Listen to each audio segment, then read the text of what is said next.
colegio, compartiendo esta conversación sobre problemáticas jurídicas de inteligencia artificial. La idea es tratar el tema desde distintas ramas del derecho, con problemáticas concretas. No es hacer un abordaje filosófico o de futurología, sino ya, gracias a Dios, hay conflictos a resolver. Los operadores jurídicos no nos podemos desentender de cómo está impactando. Y bueno, la idea es que con la presente charla se puedan acercar algunas propuestas de soluciones o de visiones. Entonces, nos va a estar acompañando la doctora Florencia Rosati, que es abogada por la UBA, tiene un posgrado de Telecomunicaciones y Nuevas Tecnologías, es socia del estudio de Carvalera, codirige los departamentos de propiedad intelectual, privacidad y datos personales, y telecomunicaciones, medios y tecnología. Después va a también estar conversando con nosotros la doctora Mercedes Eláscar, que es magíster en el Reglamento de Protección de Datos Personales, es asociada al Departamento de IT y Protección de Datos Personales del Estudio Jurídico Allende Ibrea. Y para cerrar, va a estar el doctor Facundo Sarrabairú, que es abogado y magíster en Derecho, con concentración en Derecho Tributario y Derecho Penal por la Universidad Austral, un diplomado en Litigación Penal, en Compliance y Derecho Penal, es socio del estudio de los doctores Roca y Sarrabairú, es expresidente de la Comisión de Lavado de Dinero y Compliance del colegio, y es docente regular de la Facultad de Derecho de la UBA y de la Universidad Austral. Bueno, voy a empezar yo con una breve introducción. Como decíamos, bueno, la inteligencia artificial es una realidad que ya nos está atravesando. Independientemente de ello, se generó mucho ruido que no necesariamente responde a una sustancia de la realidad, sino a cuestiones ajenas o intereses de medios, o incluso intereses de empresarios. Hace unos meses un montón de ejecutivos de compañías muy prestigiosas pidieron algo muy extraordinario, que fue detener el desarrollo, algo paradójico, porque estamos hablando de empresarios del mundo tecnológico, donde justamente siempre el matiz fue ser disruptivos, fue ser no frenar la innovación. Salieron estudios que decían como que el 50% de los que estudian inteligencia artificial cree que hay un 10% o más de chances de que la humanidad se extinga por la inteligencia artificial, lo cual mi criterio es bastante exagerado. A mí me recordó todo este episodio, todo este momento, me recuerda a los debates, porque incluso jurídicamente algunos debates se repiten, a cuando todo era cloud computing. Entonces, fue un avance, digamos, salir de por ahí del mono servidor a lo que fue a los sistemas más ya en la nube, que también comparte, si se quiere, esa realidad de usar términos que no son precisos. Es difícil, se habla de inteligencia, cuando evidentemente una máquina no es inteligente, simplemente procesa datos. Se habla de razonamiento cuando no razona, se habla de voluntad cuando no tiene voluntad. Entonces, si bien son todas analogías o metáforas para explicar un fenómeno, lo cierto es que por momentos pueden generar más confusiones que certezas, ¿no? Sobre todo cuando estamos hablando entre juristas, que tenemos que ser lo más precisos posibles. Yo voy a profundizar ahora un poquito más adelante sobre problemáticas de responsabilidad civil, la doctora Rosati sobre problemática de propiedad intelectual, la doctora Eláscar sobre la protección de datos personales, y el doctor Sarrabairú sobre el derecho penal. Es cierto que hay muchísimas definiciones de inteligencia artificial, y a diferencia de otras áreas o de otras cuestiones que uno puede estudiar en historia de la humanidad, acá no hay un referente que uno pueda decir, no sé, típicamente cuando tenemos una discusión sobre el lenguaje, el uso del idioma español, podemos decir, bueno, la RAE dice esto, y es como un argumento de autoridad muy, muy fuerte, ¿no? Sin embargo, acá no existe eso, ¿no? Y en general pasa con la computación, ¿no? Entonces, uno puede encontrar muchísimas definiciones de inteligencia artificial, y generalmente están matizadas por, bueno, el background o los orígenes o las vivencias del que la está dando. Yo en mi caso, para tratar de equilibrar, que todos los que estemos, porque si bien ahora voy a empezar hablando yo y después van a estar acá los colegas, la idea es que después pueda haber preguntas o comentarios, partamos de una base relativamente común, así asegurarnos de que estamos hablando de lo mismo, ¿no? Entonces, yo traje la definición del Consejo de la Unión Europea, que es de noviembre del año pasado, en su propuesta de reglamento de inteligencia artificial, además, como me parece una definición razonable, que habla de sistema de inteligencia artificial o sistema de IA, y lo define como un sistema concebido para funcionar con elementos de autonomía que, a partir de datos e información generados por máquinas o por seres humanos, infiere la manera de alcanzar una serie de objetivos, utilizando para ello estrategias de aprendizaje automático o estrategias basadas a la lógica y el conocimiento, y produce de la salida generada por el sistema como contenidos, sistema de inteligencia artificial generativa, predicciones, recomendaciones o decisiones que influyen en los entornos con los cuales interactúa el sistema de inteligencia artificial. Sí. Entonces, recién decíamos, o compartía yo mi visión sobre la problemática del lenguaje, entonces habla, no sé, de la autonomía.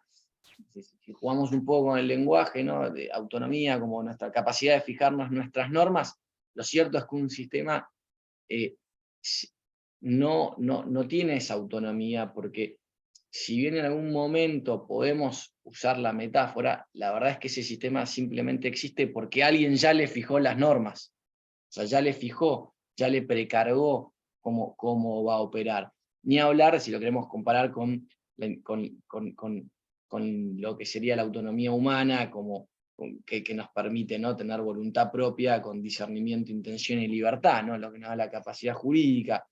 Entonces, ahí también eso nos acerca, hablando de responsabilidad civil, a que me parece que hay que aflojar un poco con el clickbait y las visiones de, bueno, y Terminator a juicio, y empezar a ver las problemáticas reales, como quién va a ser responsable, bajo qué factor de atribución, y cuestiones, si quiere, un poco más sustanciales.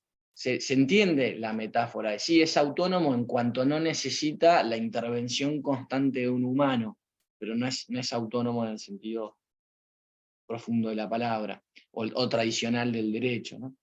Entonces, y a partir de ahí, cuando queremos hablar de responsabilidad civil, de vuelta vienen problemáticas que ya hemos trabajado a lo largo de los últimos años con los desarrollos tecnológicos, ¿no? Si se quiere, recién hablábamos del cloud computing, bueno, hay mucho de inteligencia artificial que también tiene que ver con las problemáticas de los intermediarios, ¿no? Siempre tengo presente la intervención del doctor Lorenzetti en la audiencia del caso de María Belén Rodríguez, ¿no?, cuando dice, bueno, pero no se puede sostener que todo el que tiene un software tiene una cosa riesgosa, ¿no? Entonces estamos hablando de una actividad, estamos hablando de control. Bueno, lo mismo, las mismas preguntas se pueden hacer respecto a la inteligencia artificial. Y yo creo que sería equivocado dar una respuesta única para todos los temas, porque poco tiene que ver un sistema que use inteligencia artificial, o un sistema de inteligencia artificial aplicado a la creación de obras intelectuales, con un sistema de inteligencia artificial que, por ejemplo, sea el que opere un auto de conducción autónoma, ¿no? O, no sé, el que opere decide si una represa se abre más o menos, o maneje cuestiones generalmente hiperreguladas. Incluso si uno agarra el enfoque de la Unión Europea, que es discutible, es un enfoque de riesgos, ¿no?, un enfoque que habla de riesgos inaceptables, altos, que serían los permitidos bajo una estricta regulación, riesgos limitados y riesgos mínimos, encuentra que hay puntos para discutir, pero de vuelta nos encontramos con cuestiones como las que teníamos, si se quiere, en las discusiones intermediarias, cuando, por ejemplo, el fallo de la Corte hablaba de lesiones contumeliosas y evidentes, a diferencia de cuestiones que merecían un análisis, el intermediario no debería, no se transformaba en un juez, ¿no? Entonces, ¿qué nos queda cuando no tenemos regulación específica? Nos queda, bueno, ya no podemos ir al viejo y querido código porque no es ni viejo, y por ahí para algunos abogados tampoco querido, en mi caso, por ejemplo. Nos queda el derecho de fondo en materia de responsabilidad civil. Y la pregunta ¿es la inteligencia artificial una cosa o una actividad riesgosa? ¿Podemos decir que vamos a jugar bajo el factor de atribución objetivo? Y ahí vuelvo a decir, creo que no hay una respuesta única. Porque, de hecho, ni siquiera el código nos define una lista de cosas o actividades riesgosas. El nuevo código establece cuestiones discutibles, como cuando se tiene que, en la ausencia de una regulación legal específica, perdón, estoy yendo un poquito por las ramas. No hay un listado de cosas riesgosas, vamos a eso. La jurisprudencia nos va diciendo. Y si uno analiza la jurisprudencia, va a ver que la jurisprudencia no es ajena a una realidad, que es que las cosas riesgosas, las que son definidas riesgosas, en su enorme mayoría, tienen como contraparte una enorme regulación. Es decir, nadie discute que, no sé, poseer armas de guerra es tener alguna cosa riesgosa, o que explotar una central termonuclear es una actividad riesgosa. Claro que es una cosa riesgosa. Por eso te exigen ser mayor de edad, tener ciertos conocimientos, preparación y una habilitación. Ahora, un intermediario de Internet o un sistema de IA aplicable a conocimientos, ¿podemos decir que es una cosa riesgosa? No hay ninguna prohibición, no hay ninguna habilitación. Es más, diría que es promovido por el Estado, no solamente no regulado. Entonces, ahí es donde me inclinaría a decir que no en muchos casos, pero ahora, si quiero poner ese sistema a conducir un auto, que es una actividad riesgosa, en Argentina mueren más de 20 personas por día por accidente de tránsito, parecería que entramos de vuelta en la zona de cosas o actividades riesgosas. ¿Y qué es lo que, o sea, qué destacan algunos jueces que para mí es la clave de entender si algo es una cosa o una actividad riesgosa? En las cosas y las actividades riesgosas, el riesgo tiene que ser inherente. Es inherente que si vos manejás bombas o granadas pueden explotar, que si vos manejás grandes maquinarias o químicos complejos, el Estado tiene que regular porque una persona no preparada puede generar un daño irremediable. Entonces, es difícil decir si la inteligencia artificial tiene un riesgo inherente. Yo diría, la respuesta es no, que es neutral como la enorme cantidad de la tecnología digital. La tecnología suele ser neutral. Después, cómo se la utiliza puede dejar de lado la neutralidad. Y eso nos va a llevar a otro gran debate que va a impactar mucho en la responsabilidad civil. ¿Qué va a ser en la transparencia algorítmica? Cuando se genere un daño con un sistema de inteligencia artificial, probablemente para decir, bueno, esto no es una cosa riesgosa y el daño se genera por tal vez la intervención de un tercero, uno va a tener que acreditar que el sistema fue hecho de forma neutral y no que implícitamente tenía un riesgo. Voy a decir un ejemplo. Quedó acreditado, por ejemplo, que los autos autónomos, se aplica mucho esto, tenían una mayor tendencia a que en los accidentes atropellen a personas afroamericanas, ¿no? Y uno naturalmente se pregunta, bueno, o sea, ¿hay un racista escondido en estas compañías o simplemente el propio color que es más asimilable a las sombras, que perjudicó la performance de un sistema de inteligencia artificial y complica el desarrollo de la actividad.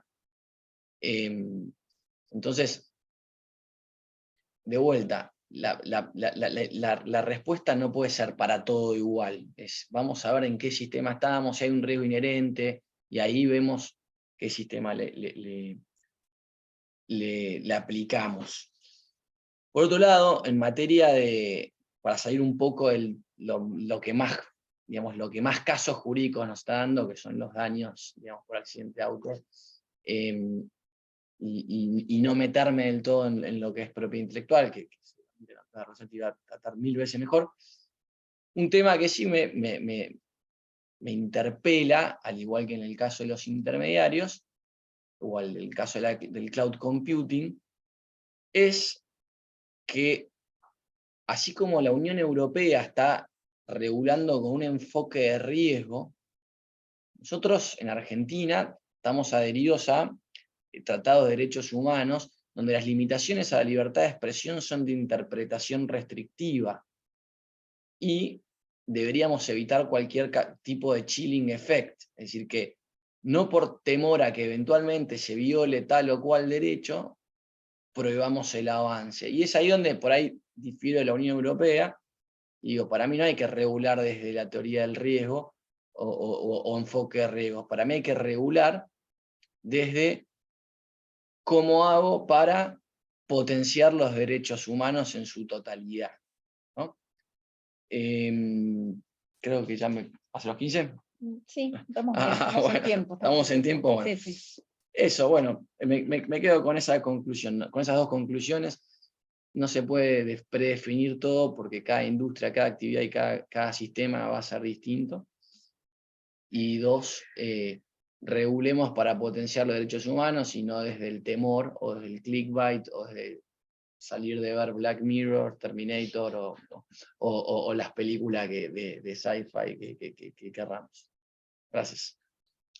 Bueno, muchas gracias, Santiago. Yo ahora voy a compartir mi presentación donde, como les contábamos antes, voy a hacer el análisis desde el enfoque del derecho de autor.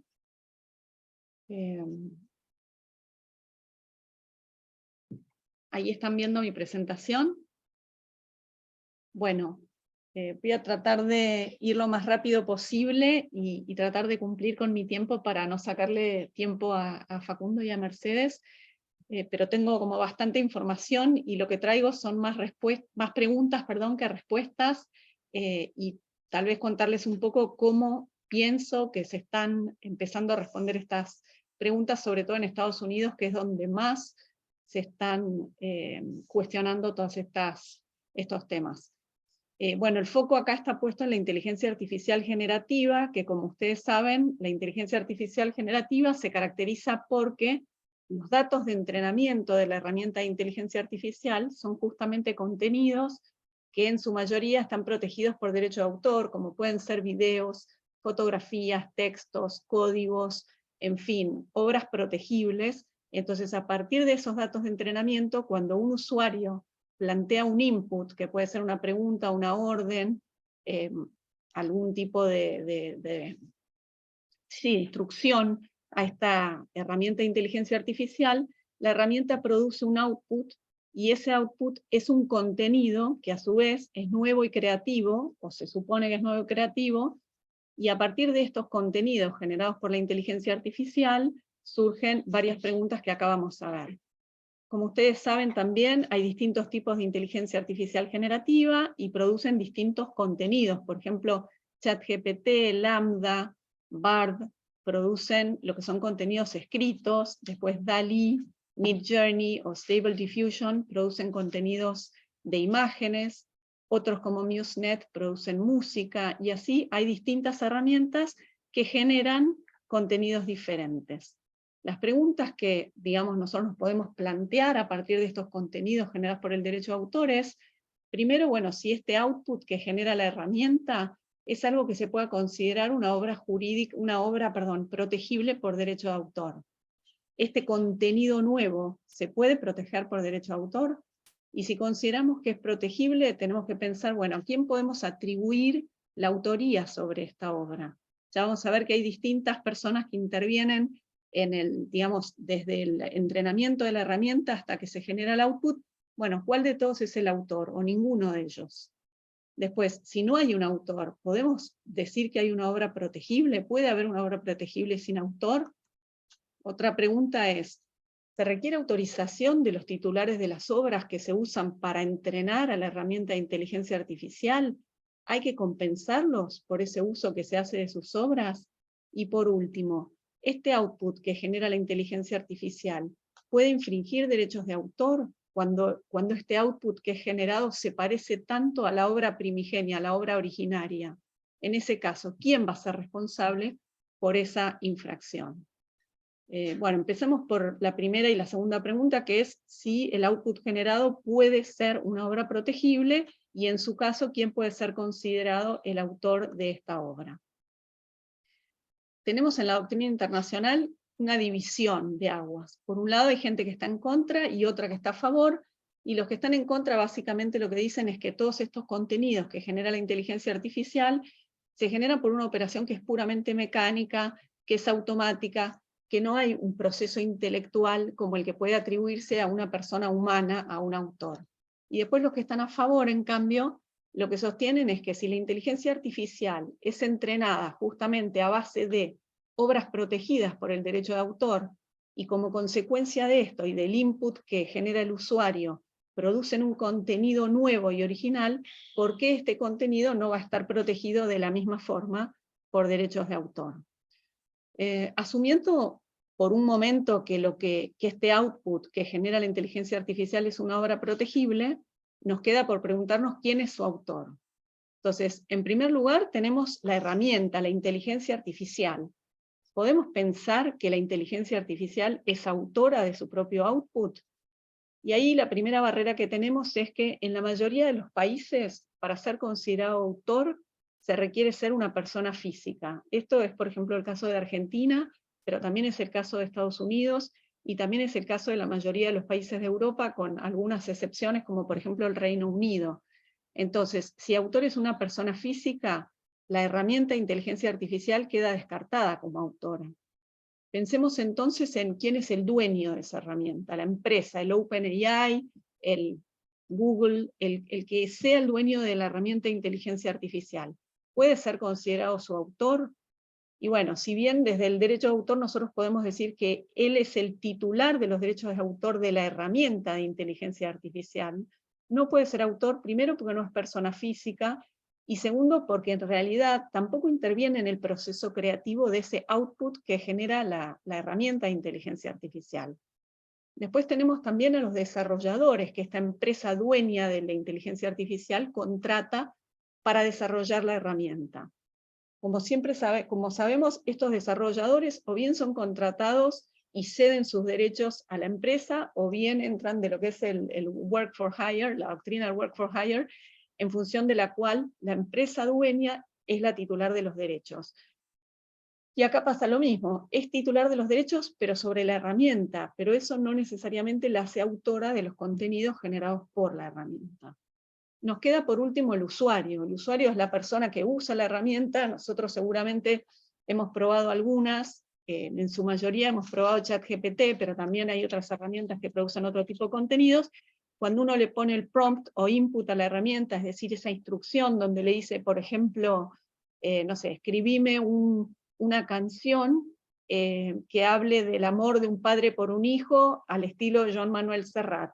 ¿Somos nosotros los autores de esa obra resultante o de ese output que produce la herramienta? Bueno, la verdad es que nosotros no intervenimos en el proceso creativo, simplemente le estamos dando una idea, y en algunos casos puede ser hasta un poquito más que una idea, si iteramos varias veces con la herramienta, tratando de enderezar el resultado hasta que produzca algo que se asemeje más a lo que nosotros queremos. Pero aún así, es difícil sostener que es el usuario el autor de esta obra. Entonces, si vamos a la legislación argentina, tenemos que las obras intelectuales están protegidas por la ley 11.723, esta ley no tiene una definición de qué se considera obra intelectual, sí lo que tiene es como una enunciación que es meramente ejemplificativa, en el artículo primero, donde encontramos las obras dramáticas, las musicales, las pictóricas, esculturas, software, bases de datos, bueno, un montón de distintos tipos de obras, pero sin que sea un concepto único de obra. Sin embargo, nuestra doctrina y nuestra jurisprudencia está de acuerdo en que para que algo sea considerado obra, tiene que ser más que una idea, tiene que ser la exteriorización de esa idea, y a su vez tiene que tener unos requisitos mínimos de originalidad que se traduce como la impronta del autor, ¿no? Y si pensamos en el output generado por la herramienta de inteligencia artificial, ¿podemos decir que tiene originalidad suficiente o la impronta de un autor? Probablemente podamos decir que tiene originalidad suficiente en muchos de los casos, de los resultados que producen, pero es más difícil sostener que tiene la impronta de alguien que es considerado el autor. Además, nuestra doctrina entiende, porque no lo dice expresamente en nuestra ley, que se necesita ser una persona física, porque justamente es la persona física la única que participa del proceso creativo. Veamos qué pasa en Estados Unidos. La postura histórica de la Copyright Office fue no reconocer derechos de autor a máquinas o a sistemas que no fuesen personas humanas. Al igual que en Argentina, esto no surge claramente de la ley, pero sí es una interpretación que hace la Copyright Office de los requisitos para ser autor y de la jurisprudencia de los Estados Unidos. Entonces, siguiendo esta teoría, esta doctrina de la Copyright Office, todo el output que genere una inteligencia artificial no podría ser susceptible de ser protegido por derecho de autor. Pero lo que vemos es que también puede haber un interrogante cuando hay una colaboración entre un autor que es humano y este autor en su proceso creativo utiliza una herramienta como puede ser una herramienta de inteligencia artificial. Ahí muchas veces va a depender de si los aportes que realiza el humano y la máquina pueden separarse, de modo que los aportes humanos puedan protegerse por derecho de autor y los de la máquina no, o bien, como hablábamos antes, si se produce una iteración tal que uno pueda sostener que hay un control del humano que, digamos, va más allá de lo que la herramienta produce por su propia cuenta. Justamente este umbral es el que se puso recientemente bajo la lupa, digamos, en la Copyright Office, cuando se presentó para registro una novela gráfica que se llama Zarya of the Dawn, y en esta novela gráfica había una autora, persona física, que era la que habría escrito todos los textos de la novela, pero ella había usado Midjourney, que es una herramienta de inteligencia artificial, para producir los gráficos como el que vemos acá. En septiembre del 2022, la Copyright Office concedió el registro para esta obra, y la autora salió con bombos y platillos a festejar en las redes sociales diciendo, bueno, este es un logro para la inteligencia artificial porque me reconocieron el registro de esta obra que usó inteligencia artificial para toda la parte gráfica. Ahí se enteró la Copyright Office leyendo los posteos de la propia autora, y le escribió una carta al abogado diciéndole, la verdad es que ustedes no hicieron un disclosure de que habían usado inteligencia artificial para los gráficos, por favor explíquense qué parte de esta obra fue hecha con inteligencia artificial. Cuando ellos contestan que los gráficos, ¿qué pasó? Resultó que en febrero de este año la Copyright Office revocó parcialmente el registro por todo lo que había sido producido por un no humano. Y después de eso fue más allá y emitió unas guías, unas guidelines, justamente para el uso de obras que contienen material generado por inteligencia artificial. Y acá volvió a reiterar que todo lo que está producido por un no humano no se considera obra protegible para el derecho de autor norteamericano. Si nos paramos un minuto a pensar, esto va en línea con la sentencia recaída en el famoso caso del macaco y su selfie. En aquel momento justamente lo que se resolvió era que este macaco que había sacado la cámara del fotógrafo y se había tomado las selfies, como no era humano, no podía ser él el autor de la fotografía. Y tampoco podía ser el autor el fotógrafo porque no había intervenido en el proceso de la toma de la foto. Así que bueno, si bien no se trató ahí de inteligencia artificial, podemos ver que sigue esta misma línea. En cuanto a los tribunales, Stephen Thaler, que es una persona que demandó a la Copyright Office de Estados Unidos que le había denegado una solicitud de registro de una obra visual porque había sido generada por un sistema de inteligencia artificial. Él mismo hizo el disclosure ante la oficina de copyright diciendo que esto había sido generado en forma autónoma por la inteligencia artificial, que era la inteligencia artificial sí creada por él, pero que la ley de copyright no establecía que había que ser un humano para ser considerado autor. Y este juicio todavía está pendiente. También acá es importante destacar que Thaler también había presentado ante la Oficina de Patentes por otra inteligencia artificial que había desarrollado 2 invenciones y pidió el patentamiento de esas invenciones desarrolladas por la inteligencia artificial. La Oficina de Patentes de Estados Unidos le dijo que para ser considerado inventor necesitaba tratarse de una persona física y por ende no le concedió ninguna de estas 2 patentes. Lo mismo hubiera pasado acá en Argentina porque la ley de patentes nuestra considera invención a toda creación humana, o sea que, digamos, tanto por la parte de derecho de autor como por la parte de patentes, estamos complicados cuando pretendemos la autoría o la titularidad de una invención desarrollada por inteligencia artificial. Esta es la obra visual de Thaler sobre la que pretende protección y la que está actualmente en juicio. Bueno, ya vimos que es difícil encontrar un autor entre todas las partes que intervienen en el proceso de creación de una obra con inteligencia artificial, entonces, si no hay autor, ¿puede haber obra protegible? Nos volvemos a ir al caso de la selfie. Vemos que la foto es buenísima, la verdad que es increíble, pero no es una obra protegible bajo derecho de autor porque no tiene un autor que sea una persona física. Sigo. Bueno, vamos ahora a la otra pregunta, que es si se requiere autorización de los autores de las obras que se usan para entrenar la inteligencia artificial, y me apuro un poco porque estoy un poco corta de tiempo. Acá lo que vemos es que las empresas de inteligencia artificial, en Estados Unidos básicamente, que es donde se están planteando estas cuestiones, se amparan en el fair use o uso justo, y ellos dicen que no infringen la ley de copyright, porque justamente se basan en la doctrina del fair use. La doctrina del fair use, no nos vamos a extender mucho sobre esto, pero tiene básicamente 4 supuestos que se tienen en cuenta a la hora de establecer si un uso es justo o no es justo. Uno es el propósito y carácter del uso, y se tiene en cuenta si es comercial o no, aunque no necesariamente por ser comercial no va a ser un uso justo. El otro es la naturaleza del trabajo protegido. Cuanto más creativa sea la obra usada, menos posibilidad de que se considere que es un uso justo.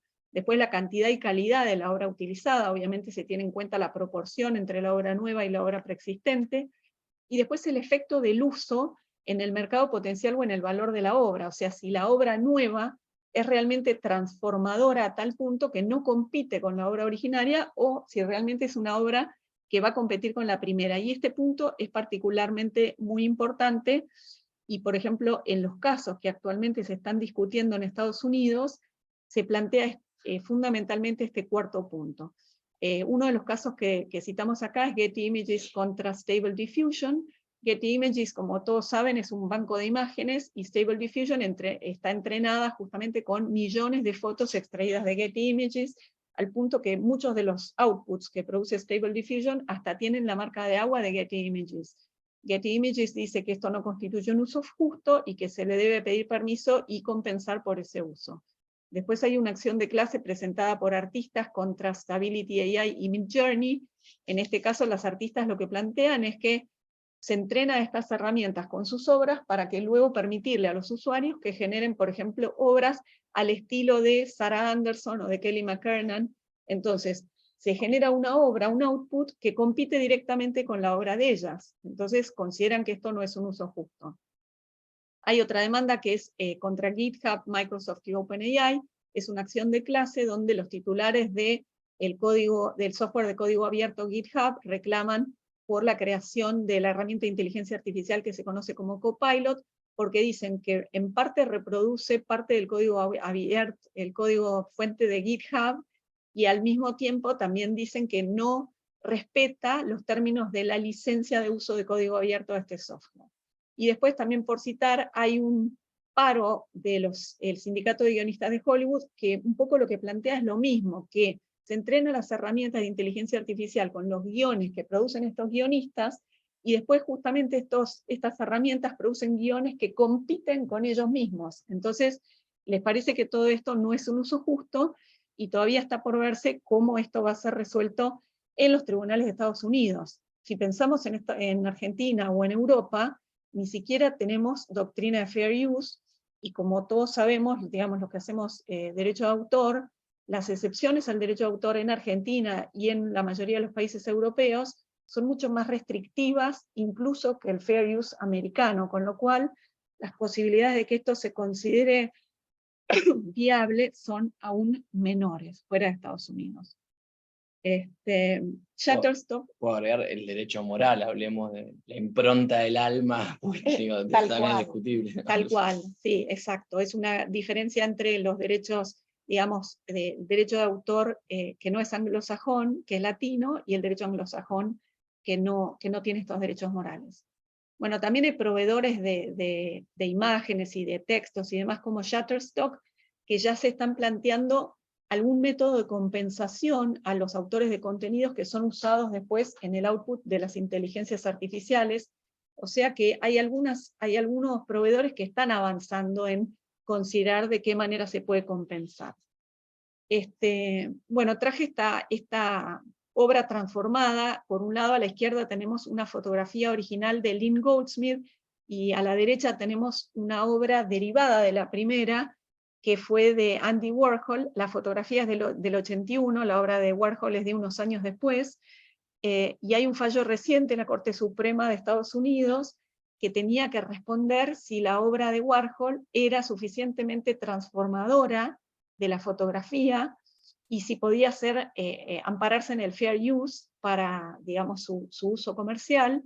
Y la sentencia, que es de mayo, dice que no es un fair use esto, que no es lo suficientemente transformadora y que compite con la fotografía de Lynn Goldsmith. Y si bien esto no tiene nada que ver con la inteligencia artificial, sí tiene que ver con el fair use y su interpretación, y muchos piensan que esta sentencia puede influir de alguna manera los resultados de los juicios que hay hoy pendientes. Este es un fallo dividido, 5 contra 2, y bueno, justamente los dos que fallaron a favor de Warhol, o de la fundación de Warhol, lo que sostenían es que ser muy restrictivos con esto puede constituir un freno a los procesos creativos, y bueno, y agregamos y a los procesos estos de inteligencia artificial.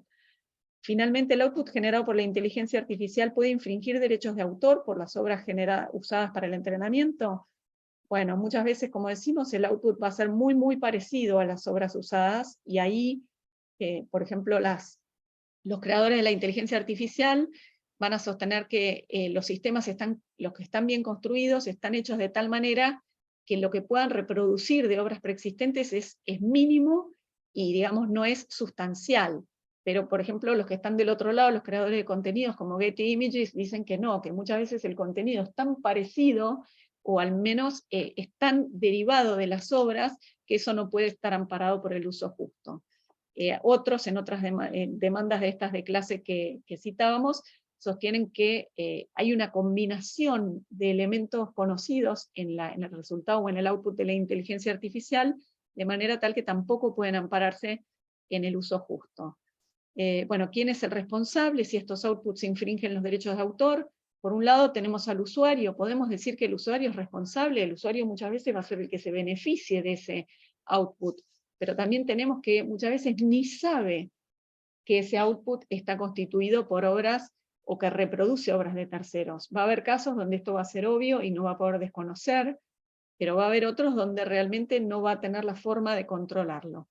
La empresa propietaria de la inteligencia artificial, bueno, parece esta la que está en mejores condiciones de controlar la forma en que se realiza el output, y la que también se va a beneficiar de los resultados obtenidos. Entonces, si vamos a pequeñas conclusiones, que no dan respuesta a todas las preguntas, pero por lo menos lo que tenemos es que la cuestión de la propiedad de la autoría sobre los outputs todavía está por verse, si pueden ser consideradas obras protegibles, y que va a depender un poco de los fallos que están suscitándose, sobre todo en Estados Unidos, y de cómo avance la legislación. Después, que los creadores de contenidos en principio van a poder solamente pedir derecho de autor por lo que ellos controlen y intervengan, digamos, en el proceso creativo, pero no por las partes producidas por la inteligencia artificial, y los titulares de las inteligencias artificiales van a tener que estar atentos para ver si se puede considerar que están amparados por el Fair Use para entrenar sus herramientas con obras de terceros, y también si se va a considerar que sus outputs pueden llegar a infringir derechos de autor. Y bueno, con esto termino. Acá les dejo varias de las fuentes de todo el contenido que puse, y quedo a disposición para preguntas. Le dejo ahora la presentación a Mercedes. Dale. Gracias.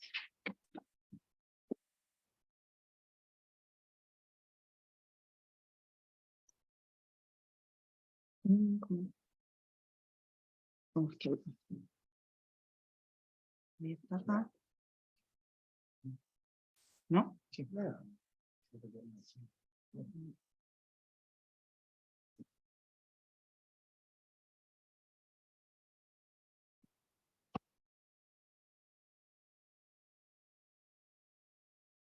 Sí. Bueno, hola a todos, yo soy Mercedes, y lo que vamos a hablar un poco es de la inteligencia artificial y la protección de datos. Mi idea es hacer como una breve introducción de cómo está regulado hoy, y si esto es suficiente o no frente a los nuevos desafíos que trae la inteligencia artificial, como la inteligencia artificial generativa que mencionaba Florencia, pero tal vez más aplicado a la protección de datos, y toda la discusión que existe doctrinaria y jurisprudencial sobre el tema, y también como algunos conflictos de derechos, y lo mismo que Santiago y Florencia, no voy a traer soluciones, porque tampoco las tengo, pero tales cosas para pensar y disparadores para que todos en conjunto podamos llegar a nuevas soluciones, o pensar nuevos caminos sobre cómo enfocar la regulación de inteligencia artificial en materia de protección de datos. Primero, algo que creo que es muy importante remarcar es que los datos son imprescindibles para la inteligencia artificial. O sea, toda inteligencia artificial está nutrida por datos e información, y muchos de esos son datos personales. Entonces, como que un poco es imposible pensar la inteligencia artificial sin la protección de datos personales, y todo tipo de procesamiento que realice inteligencia artificial de datos personales va a tener que estar regulado necesariamente por la normativa vigente, ya sea la ley argentina, GDPR, no sé, la ley de Estados Unidos, cualquier legislación va a estar, esta inteligencia artificial va a tener que atenerse a esta. Pero hoy en día, como podemos decir que estaría reglamentada la inteligencia artificial en el marco de la protección de datos, es a través de las decisiones automatizadas. La primera regulación en regular esto, a la redundancia, es el Reglamento General de Protección de Datos, que brinda a los titulares de datos el derecho a no ser sujeto a decisiones automatizadas. Esto lo que hace es que las personas tengan que conocer cuando se tomen decisiones automatizadas en base a sus datos, y puedan, y cuando les genere algún tipo de daño, puedan accionar en contra de eso y tener conocimiento de qué datos se usaron, para qué, y poder oponerse. Esto fue primero reglamentado en el GDPR, y después lo tomaron muchas regulaciones que vinieron post-GDPR, pero en el caso de Argentina, como ya todos saben, si no les digo, es una ley bastante vieja, de primera generación, podríamos decir, del 2000, entonces la ley no lo tiene, pero la agencia, en la resolución 4 del 2019, incorporó como este derecho que tienen los titulares a no ser de vuelta. Es como un copy-paste, diríamos, o muy parecido a como está regulado en el GDPR, pero a través de una resolución que viene como a complementar la ley y a ampliar estos derechos. Después, bueno, como ya dije, Florencia ya explicó lo que es la inteligencia artificial generativa, así que no lo vamos a volver a explicar, pero nosotros, o yo por lo menos en esta charla hoy, lo voy a aplicar más a toda la inteligencia artificial que procesa datos. Es lo que hoy está en boca de todos, se puede decir que está de moda y todo el mundo habla del tema, es el ChatGPT, y a través de esto se dispararon muchas investigaciones de protección de datos, y mucho se habló sobre el tema, que si bien la inteligencia artificial no es algo nuevo, se viene discutiendo hace mucho, y tampoco es nuevo que procese datos personales, pero como el uso de esta herramienta un poco disparó las alarmas, o puso el tema un poco más en agenda, si se quiere, respecto a la protección de datos personales. Lo que quería mencionar también es que tal como ChatGPT, existe el chatbot BARD, que Florencia lo mencionó también, que es de Google, y Claude 2, que es de Anthropic, que también son como competencias o similares al ChatGPT, tal vez menos populares hasta hoy. Eso siempre puede cambiar. Entonces, como decía, el uso del ChatGPT, la explosión y popularidad, hizo que se prendan las alarmas de muchas entidades, autoridades regulatorias, y de la Red Iberoamericana de Protección de Datos también. Entonces, ¿qué pasó? Primero, en Italia podríamos decir que fue la primera investigación que se da a través de un data breach que sufre esta inteligencia artificial. Entonces, la autoridad italiana primero suspende el servicio, o sea, que no puedan brindar el servicio en Italia, y le pide información, dice que no respeta los derechos de menores. Van a ver que un poco todas las autoridades tienen como las mismas preocupaciones. Bueno, si el procesamiento masivo de datos, que se tratan datos menores, cuáles son las bases legales, y que falta información. A diferencia de tal vez las decisiones automatizadas más lineales o más sencillas, podríamos decir que es, no sé, los perfiles para enviar publicidad o determinadas cosas que usan las redes sociales, en este caso también la preocupación se da porque el sistema procesa gran cantidad de datos en gran escala y de un montón de personas y sobre muchas cosas. Entonces tal vez eso lo que asusta o lo que llama la atención de los reguladores es qué va a pasar con esta gran cantidad de datos y que se ven mucha cantidad de derechos y mucha cantidad de personas afectadas. Entonces, en consonancia con estas investigaciones, también la Red Iberoamericana emitió como un comunicado de colaboración conjunta como todos saben, la Red Iberoamericana no tiene, no puede regir sobre los países de la red, sino que es como soft law, diríamos. Entonces lo que emite es una comunicación para decir que tiene que haber una acción coordinada de todas las autoridades de Latinoamérica, o por lo menos las autoridades que forman parte de la red, para investigar esta aplicación y asegurarse que cumplan con la legislación y que no sea excesivo el procesamiento de datos y que esto pueda llegar a afectar a los titulares.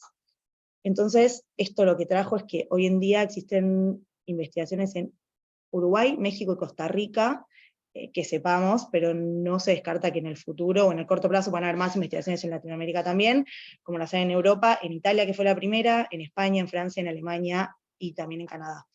En algunas de las autoridades de Europa hubo también quejas de los usuarios. Por ejemplo, algunos usuarios decían que había datos erróneos, o que no había base legal, que no se pedía el consentimiento, que no se informaba. Entonces también un poco la preocupación general es el respeto por la ley de protección de datos, en general. Entonces, que también el pedido de información o las investigaciones son muy amplias, no es que se les imputa un único delito o infracción, por decirlo de alguna forma, sino que es como, de modo genérico, saber qué pasa con los datos y qué están haciendo. Después hay una investigación abierta en la FTC de Estados Unidos también. Esto fue a raíz de una denuncia, pero como todos saben, o lo digo ahora, en Estados Unidos no hay una ley federal de protección de datos, entonces tal vez la denuncia no está tan enfocada por protección de datos, sino por esto de prácticas desleales y la falta de respeto por las gobernanzas de inteligencia artificial. Va más por ese lado, pero bueno, también está abierta la investigación, y aún están, como que todas las investigaciones están como en curso. Después, sumado a esto, y que lo mencionó Santi antes en su charla, esta carta abierta de Elon Musk y algunos investigadores tecnológicos, que a uno le hace ruido, que existió también como que un poco se colgaron de todo este ruido que hizo ChatGPT para decir que había que frenar la evolución, porque esto podía ser peligroso, que comparto, a uno le puede hacer un poco de ruido, porque la realidad es que es toda gente que trabaja y que vive de la tecnología y de empresas tecnológicas, entonces suena un poco a excusa, no sé, la verdad que, pero bueno, existió y como que un poco echó leña al fuego. A la vez también tenemos una declaración de la UNESCO, que lo que buscaba era como el respeto de los datos personales en el marco de la inteligencia artificial, y a raíz de todo esto el ChatGPT también la UNESCO volvió a salir y decir tipo, como urgir a aplicar los principios que están en la declaración y que aceptaron todos los países. Entonces esto fue como un poco el boom también, o lo que puso en agenda en los últimos meses la inteligencia artificial en el marco de protección de datos, y lo que generó nuevas recomendaciones tal vez, o mismo aceleró regulaciones, como vamos a ver más adelante. Después lo que quería decir es que más allá de que hablamos en este momento, dimos el ejemplo de ChatGPT, así como está, hay un montón de inteligencia artificial que procesan datos y que procesan datos de forma masiva. Entonces como que yo creo que tampoco sirve enfocarnos en una sola aplicación, en un solo, sino que tenemos que tratar el problema o esta incógnita de forma más grande. Ya la Declaración de Europa sobre Derechos y Principios Digitales, como que también fomentan esto de más allá de informaciones que el titular tiene que saber qué datos se están procesando, para qué, cuál es la trazabilidad, la transparencia, todo en pos de que el usuario también pueda decidir y esta autodeterminación informativa respecto de qué datos quiero mostrar, qué no, y de dónde salen todos los datos y la información respecto de mi persona. Entonces es como mucho más amplio que ChatGPT, pero bueno, fue un claro ejemplo de cómo hizo boom en el tema en protección de datos. Después lo que tenemos es tal vez como afectaciones específicas o cosas, como podríamos decir, preocupaciones específicas, que es la transparencia y la ética de los algoritmos. Esto es transversal a todos los temas que vamos a ver en inteligencia artificial, pero también en protección de datos, es decir, ¿por qué la inteligencia artificial tomó tal o cual decisión sobre mí? O por ejemplo, ¿por qué el ChatGPT dijo esto, esto y esto sobre mí, que es mentira, o que está sesgado, o lo que sea? Después, cumplir con la normativa de protección de datos, que también, creo que adelantando un poco las conclusiones, tal vez no sea necesario tener una regulación específica de inteligencia artificial para datos, sino yo creo que la normativa de protección de datos cada vez crece más, y también GDPR cada vez crece más, y eso influye en todas las regulaciones, o la gran mayoría de las regulaciones a nivel mundial. Entonces, tiene un montón de principios, un montón de obligaciones. Tal vez no es necesario tener nuevas regulaciones, sino aplicar de forma específica a la inteligencia artificial o a los problemas que tenemos hoy, la regulación que ya tenemos. No sé tampoco si es el camino correcto, pero puede ser una idea para abordarlo, y no esto de sobre-regular, que muchas veces es contraproducente. Después también es muy importante en el marco de esta inteligencia artificial, que también un poco, como lo del derecho de autor tampoco no está bien definido quién es el autor o quién es el responsable, acá también hay que otorgar los derechos correspondientes. ¿Y frente a quién reclamo? ¿Frente a la persona que realizó el código o al titular de la inteligencia artificial? Pero bueno, eso también es a resolver, pero los derechos hoy en día ya están. O sea, lo que tenemos que hacer es lograr que se respeten, y que la inteligencia artificial respete estos derechos. Algo muy importante, o que yo creo que es importante y que vale la pena tratarlo, es el derecho de explicabilidad, que lo explica y lo habla muy bien Nelson Remolina, en un artículo de un libro del CETIS, que dice como que esto de que el algoritmo tiene que tener una cierta transparencia y trazabilidad para que yo, al titular del dato, le pueda explicar de forma clara y sencilla por qué llegué a esta decisión, qué datos tomé en cuenta, de dónde lo saqué, y nada, y cómo lo afecta esto. Esto creo que sí es muy importante, porque hace a esta transparencia o a la información, que son dos principios que ya existen en la protección de datos personales, y que son en favor de los derechos de los titulares. Después, existen sesgos y consecuencias negativas, que esto está todo un poco de la mano, pero estos sesgos lo que hacen también es generan consecuencias negativas para los titulares, como por ejemplo, el caso de Amazon. Amazon tenían una inteligencia artificial para selección de personal, que cada vez son más comunes. Pero ¿qué pasaba? La inteligencia artificial aprendía con la experiencia previa de contrataciones dentro de la empresa.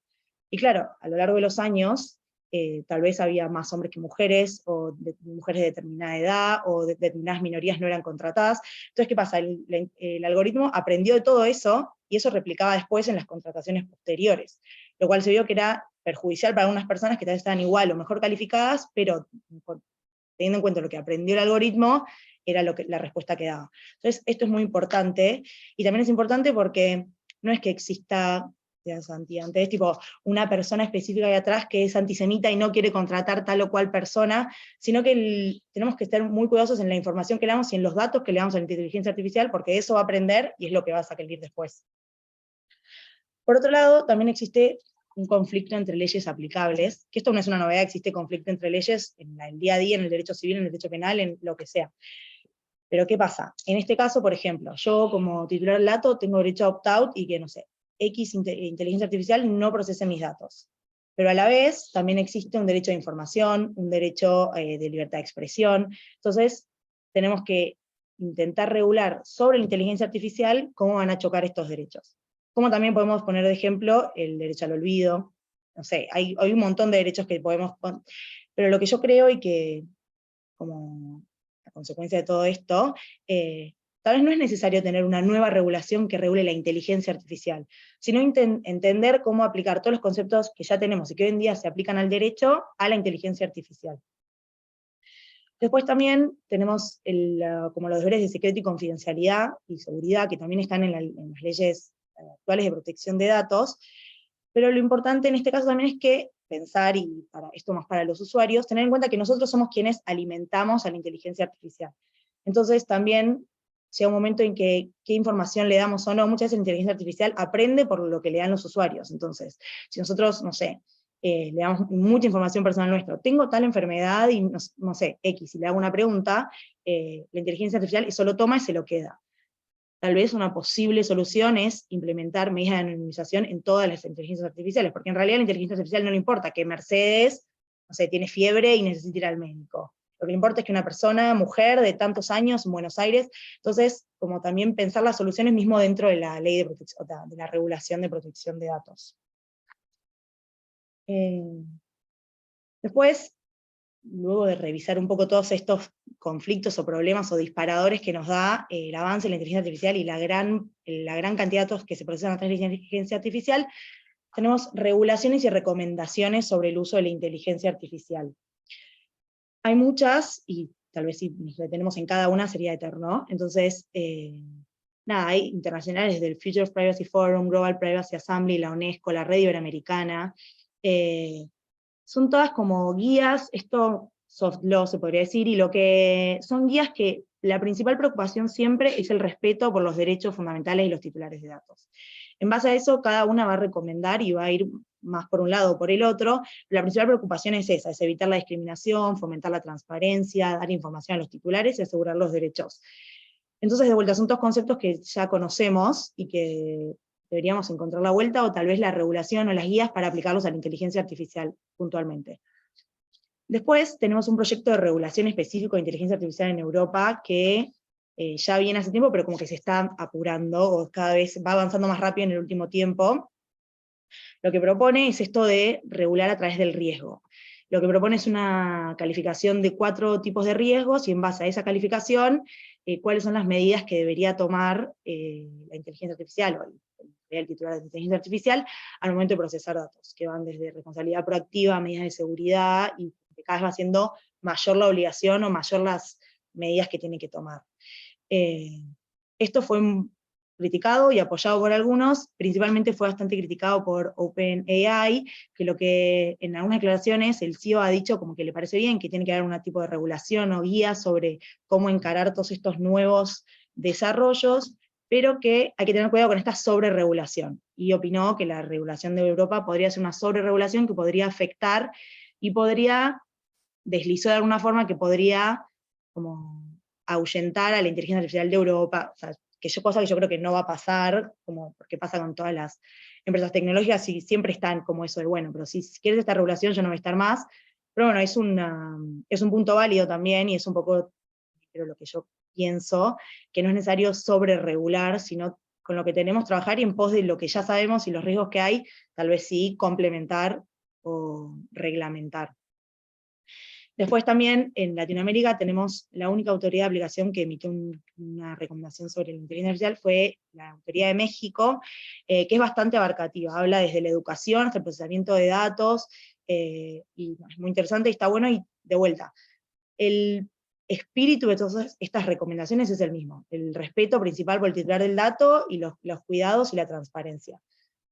Después, en el caso puntual de Argentina, y acá ya vamos terminando, Argentina, en la disposición 2 del 2023, hace poquito, aprobó la recomendación de ética de la UNESCO, únicamente para el sector público, pero bueno, es como de a poco es un avance, y podemos ver el camino que está siguiendo la regulación, o la idea que tiene el regulador respecto a la inteligencia artificial. Y después tenemos 2 proyectos de ley que me parece bueno comentarlos.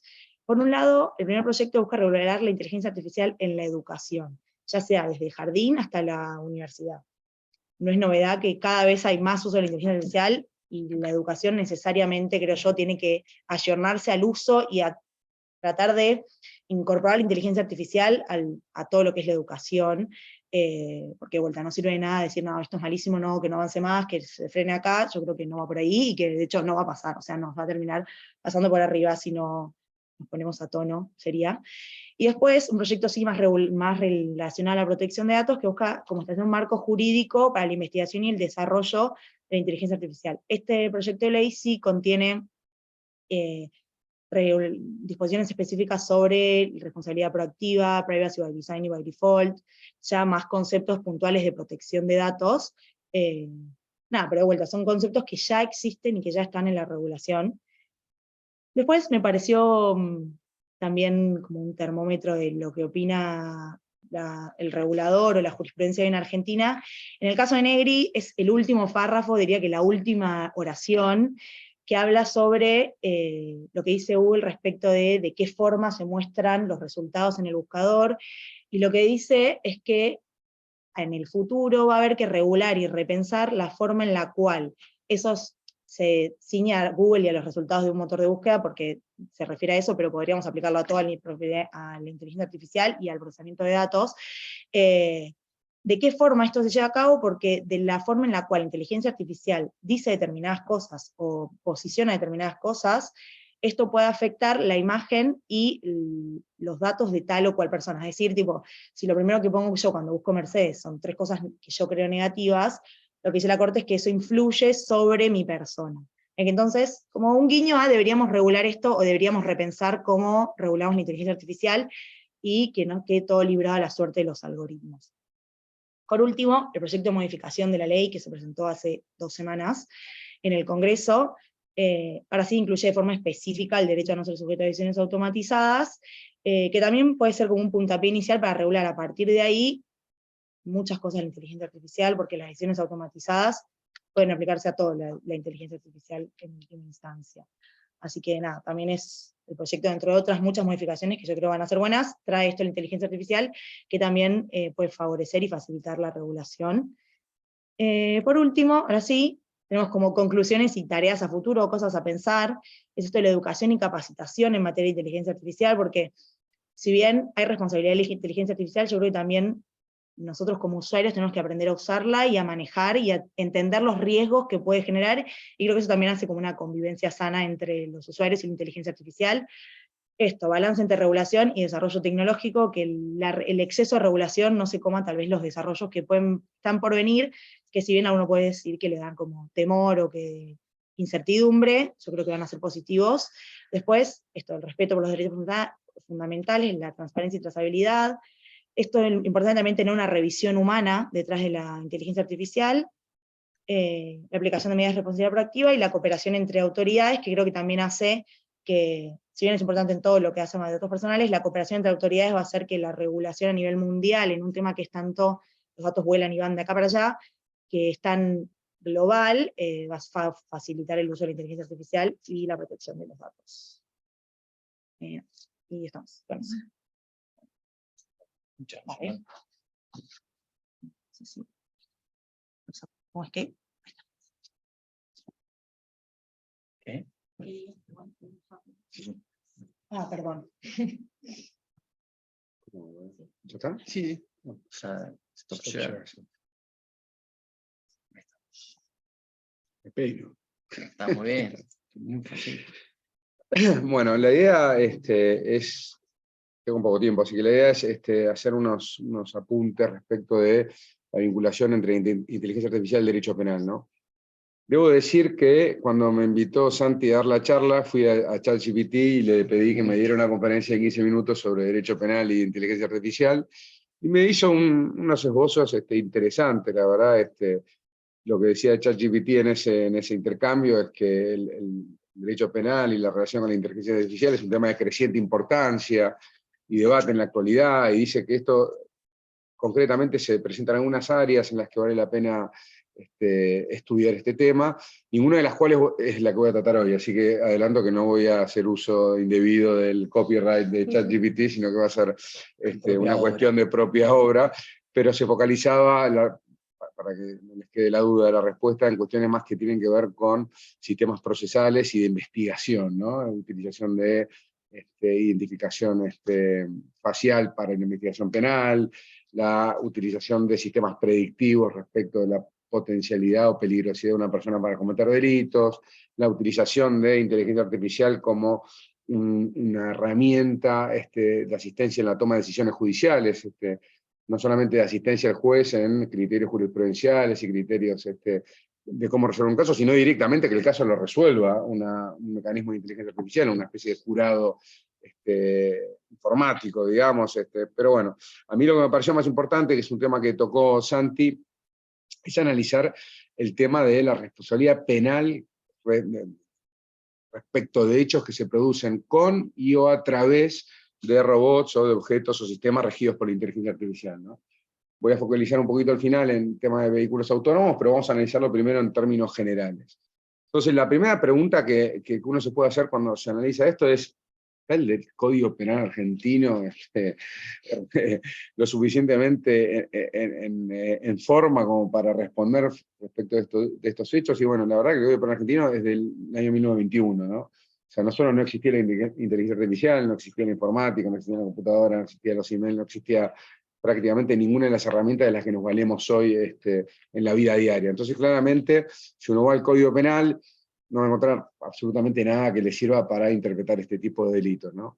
De hecho, la ley de delitos informáticos, que obviamente no prevé nada respecto de esta cuestión, ya quedó viejísima. Yo creo que tanto Juan Manuel como yo, cuando damos charlas de este tema, decimos que es una vergüenza que todavía no se haya ayornado el Código Penal en materia de delitos informáticos, ¿no? Uno ve, por ejemplo, la pena que tiene el acceso indebido a un sistema de acceso restringido, de una pena que es menor que la de las lesiones leves, ¿no? Entonces, básicamente el derecho penal nos sirve para afrontar este tipo de problemas. Y vemos que la doctrina en general y el debate internacional se focaliza en dos aplicaciones posibles del derecho penal a este tipo de situaciones, ¿no? Una es si es posible responsabilizar o aplicar directamente el derecho penal a un robot o a un sistema que se rige por la inteligencia artificial. ¿Podemos meter preso a Siri? Esa es la pregunta que se hace en la doctrina. En la doctrina, pues, no sabemos cómo va a terminar el desarrollo de la inteligencia artificial dentro de unos años, ¿no? Y ahí tenemos un montón de problemas. Primero que no está previsto en una legislación ese tipo de respuesta penal directamente a un sujeto, digamos, a un objeto que se rige por inteligencia artificial. En las posturas o en los sistemas continentales está muy arraigado el principio del derecho penal de acto, el principio penal de culpabilidad, cosa que sería muy difícil de pensar respecto de la inteligencia artificial, ¿no? Pero después hay otras preguntas que uno se puede hacer. ¿Se puede aplicar responsabilidad penal a una entidad no humana? Bueno, sí. Hoy en día está vigente la responsabilidad penal de las personas jurídicas en un montón de delitos. La persona jurídica no es una entidad humana, es un ente que no es humano, digamos. Entonces, bueno, este debate ya se dio en parte respecto de las personas jurídicas, con algunas diferencias, ¿no? La primera gran diferencia que hay entre la responsabilidad penal de las personas jurídicas y la potencial responsabilidad penal de la inteligencia artificial es que las personas jurídicas están gobernadas por humanos. La inteligencia artificial, en principio no, digamos, están diseñadas para autogobernarse, o por lo menos tienden a un diseño para autogobernarse. Y después, que en cierta forma, cuando uno sanciona a una persona jurídica, siempre tienen miras, por lo menos de forma mediata o indirecta, la sanción a una persona física. O sea, quien termina sufriendo la responsabilidad penal de la persona jurídica, que la sanción por digamos, definiciones, la multa, es el accionista, ¿no? Que sufre un perjuicio dentro del patrimonio que tiene como titular de las acciones de la persona jurídica. Entonces vemos que, bueno, si bien hay una responsabilidad penal de entidades no humanas, en la responsabilidad penal de las personas jurídicas no es directamente aplicable a esta situación, ¿no? Y después tenemos distintos problemas, ¿no? El problema de justificación del castigo, por ejemplo. ¿Para qué sirve el derecho penal, ¿no? Entonces vamos a las teorías clásicas, bueno, está la teoría retribucionista, bueno, pensar en un retribucionismo respecto a una inteligencia artificial parece medio absurdo. Están las teorías preventivas, la teoría de la prevención general negativa, la disuasión. ¿Se puede disuadir a un robot o una máquina para actuar en un determinado sentido? Y parece que no, el robot no le va a tener miedo a la sanción penal y va a amoldar su comportamiento a un posible temor de la aplicación de una sanción. Pero hay una teoría que en cierta forma ya abandonada como justificación del castigo, pero que tiene una incidencia en algunos institutos del Código Penal, que es la teoría de la prevención especial, ¿no? Dijo von Lis. E inocuización como la máxima pena que se le puede aplicar a una persona, que es la neutralización del peligro, neutralización del riesgo. Y esto, bueno, puede tener un poquito de color en el caso de la inteligencia artificial, ¿no? Obviamente no vamos a meter en la cárcel a Siri o al robot, pero sí puede haber algunas medidas, sanciones que puede prever el derecho que se podría aplicar a mecanismos de inteligencia artificial, principalmente la inhabilitación, o sea, que haya una orden de un juez que diga, dé de baja ChatGPT por un determinado tiempo, ¿no? O que prohíba a una moción de censura para que se utilice un determinado mecanismo de inteligencia artificial, mientras mantenga esta peligrosidad, ¿no? Obviamente, ¿a qué conclusión llego yo con esto? Que yo creo que no va a ser posible, por una cuestión tanto deontológica como de practicidad, aplicar una responsabilidad penal a una inteligencia artificial, pero sí va a ser posible una injerencia del derecho del penal a través de lo que se llama medidas de seguridad. Las medidas de seguridad no son penas, están previstas en el Código Penal para aquellos que son inimputables, o incluso para la persona jurídica, digamos, de cierta forma se aplican medidas de seguridad, y tienden a neutralizar el peligro, el riesgo, ¿no? Ya no es una respuesta por un derecho, digamos, por un acto, lo que se llama derecho penal de acto, sino que tienden a neutralizar cierta peligrosidad. Entonces yo veo, sí, plausible en un futuro no tan lejano, cierta injerencia en los jueces penales a través no de penas o de sanciones, sino de medidas de seguridad. Esto, algo muy incipiente, lo que vamos a charlar sobre esta cuestión de la aplicación directa del derecho penal o de algún mecanismo que prevé el Código Penal respecto de el robot o la inteligencia artificial en sí misma, ¿no? Pero lo que está más en discusión hoy en día es la aplicación mediata, ¿no?, de la responsabilidad penal, o sea, la aplicación de la responsabilidad penal al desarrollador, al diseñador, al codificador o al usuario de un robot o un sistema que se vale de la inteligencia artificial, ¿no? Y ahí sí tenemos mucho para tejer, ¿no?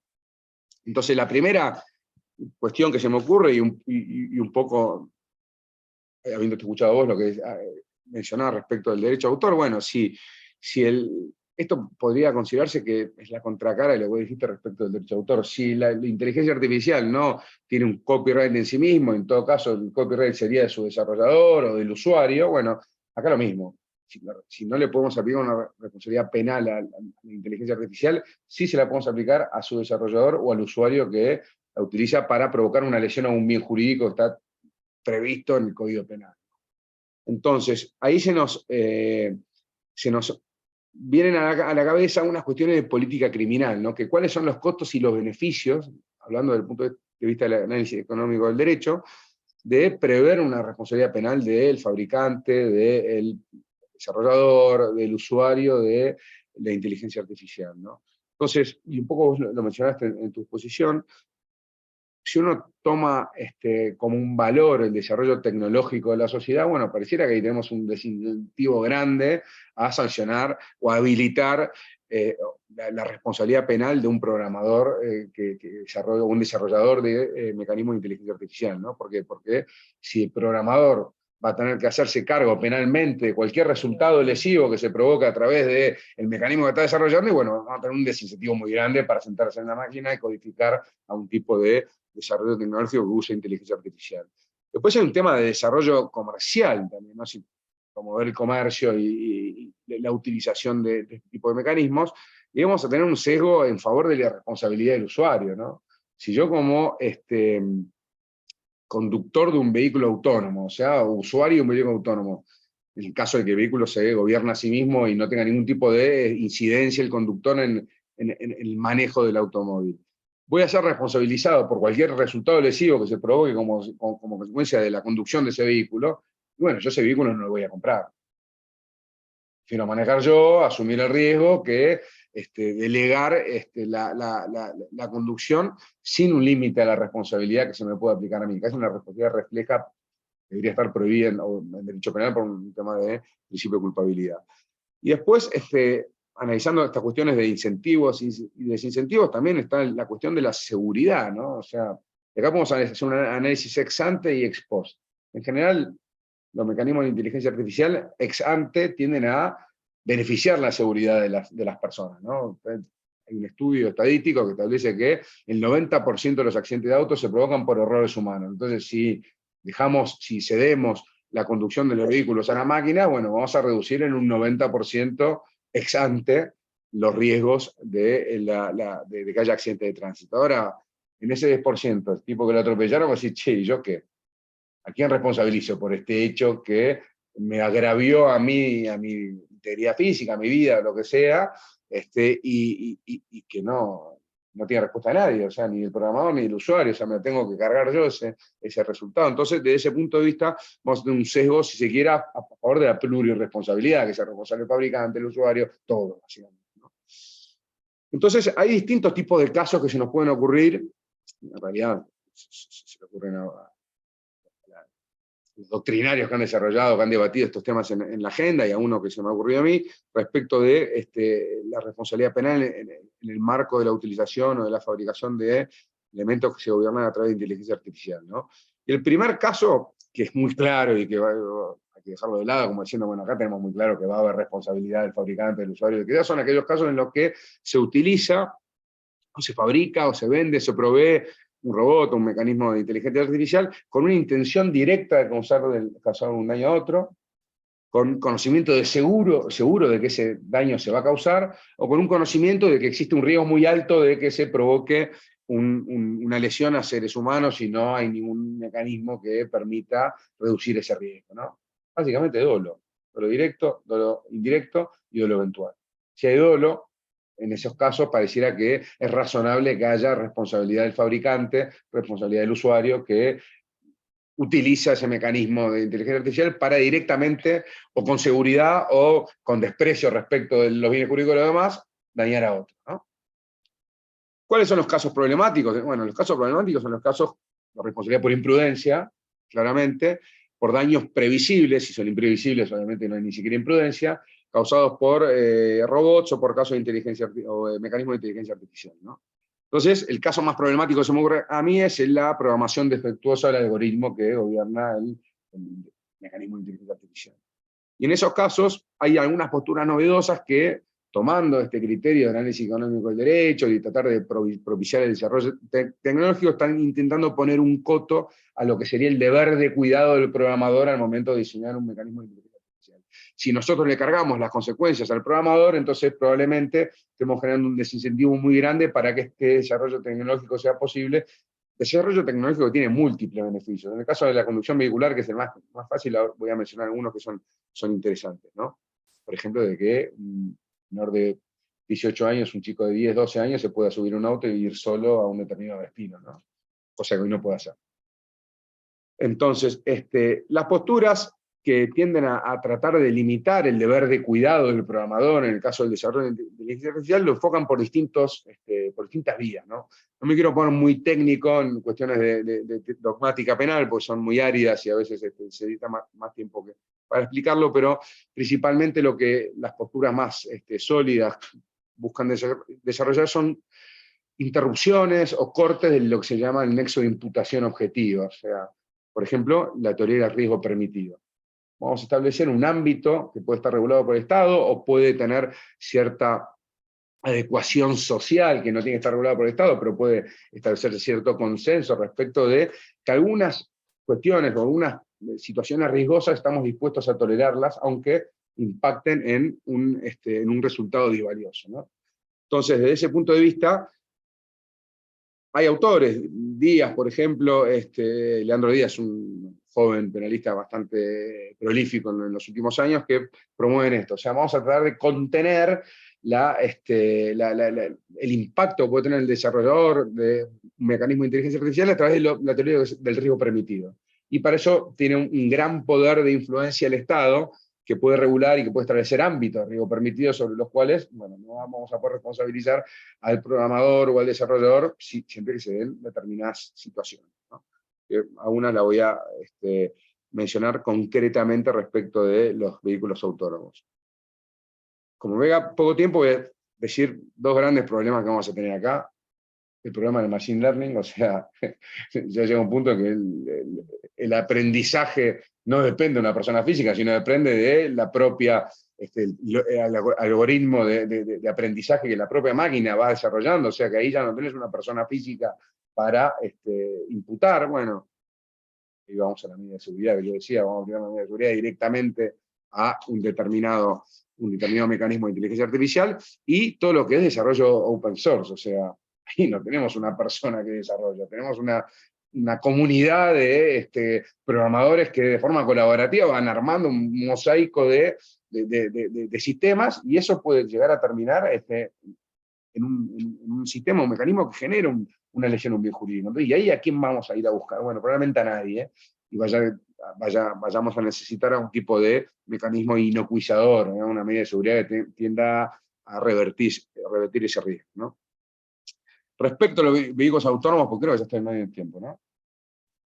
¿Sí? Bueno, no les quiero dejar con la duda.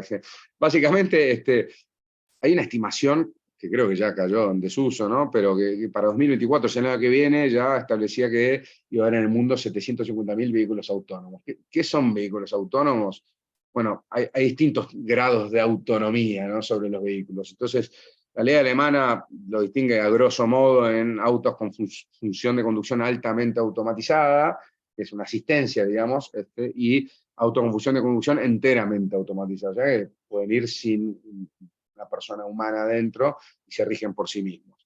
Hay algunos niveles más detallados de automatización, y lo podemos dividir en dos grandes grupos. Aquellos en los que hay una preponderancia de la persona humana. Por ejemplo, hoy muchos de nosotros tenemos autos que cuando damos marcha atrás, de repente el auto frena si se acerca un objeto, o que marcan alarma por proximidad de algún objeto, o que cierran automáticamente los espejitos, incluso autos que estacionan solos. Bueno, en esos casos tenemos un terreno fértil para la responsabilidad de la persona humana, porque uno, si pone estacionar automáticamente un auto, tiene que estar ahí atento para que si un chiquito se mete atrás, frenar, digamos, ¿no? Y no puede decir, bueno, pero yo apreté el botón, vaya a responsabilizar al que diseñó el protocolo en Toyota o en Ford, digamos, ¿no? Y después tenemos algunos casos donde la preponderancia del conductor baja y hasta queda completamente anulada, que son los casos de un vehículo que desarrolla autónomamente la conducción automatizada, por ejemplo, vehículos que pueden hacer un sobrepaso en la ruta solos, yo aprieto un botón, y que son las situaciones más riesgo en la ruta, ¿no? Las situaciones de sobrepaso, y pasa el auto solo midiendo con una precisión exacta la distancia, el tiempo, la velocidad, la posibilidad de colisión. Casos en los que el conductor no es necesario, pero está para asumir el control en determinadas situaciones de riesgo que podrían ser necesarios que una persona tome el mando, y vehículos donde conductores, no hay conductor básicamente, uno pasa de ser un conductor a ser un pasajero, ¿no? Y en ese marco hay dos o tres situaciones en las que puede haber una responsabilidad del fabricante, que algunos autores lo llevan a los desarrollos dogmáticos y jurisprudenciales de responsabilidad penal por el producto, ¿no? O sea, son los casos en los que hay una negligencia por alguna falla del sistema, ¿no?, del algoritmo, negligencia por una falla en el sistema de protección de protección informática, o sea, de riesgo de hackeo, o sea, el sistema puede estar perfectamente diseñado, pero puede tener firewalls no actualizados, o firewalls que no tienen los mecanismos de seguridad básicos, que un hacker venga y... Por eso, ¿no? Está haciendo un hackeo. La pregunta ahí es cuál es si la respuesta penal, iría creciendo el deber de diligencia por lo que hacen terceros. Bueno, voy un poco a eso, pero hay días que lo mencioné hace un rato, distinguía lo que es la responsabilidad por acción de la responsabilidad por omisión. Y establecía deberes de cuidado mucho más leves en la responsabilidad por omisión, o sea, en la omisión de actualización de un software, por ejemplo. Si Ford diseña mal un algoritmo, bueno, entonces en el caso podemos ir contra el diseñador o aplicar una responsabilidad penal a la persona jurídica, supongamos. Ahora, la responsabilidad por omisión tiene que ser un estándar mucho más leve, ¿no? Ojo, si a Ford le avisan los usuarios, che, cuando la luz es de tal forma y se cruza una persona de color por la calle, lo atropello, tiendo a embestirlo, y Ford no hace nada, en esos casos ya la omisión tiende por un grado de alerta, digamos, pasa a ser dolosa, no estamos en un ámbito imprudente. O un desprecio del bien jurídico. Exacto, hoy pasamos al ámbito de la responsabilidad dolosa, donde vimos que era mucho más clara la imputación. Manteniéndose en la imprudencia, Díaz, por ejemplo, dice, ojo con la omisión. Ahí es interesante, es que ahí sería responsabilidad no del developer, sino de la empresa. Claro. Y ese es el matiz. A mí la teoría del riesgo permitido, me gustó de derecho, me acuerdo acuerdo del doctor Yacucci preguntándome si una madre se duerme dándole mamar a su hijo y el hijo se asfixia, que es algo que pasa, lamentablemente.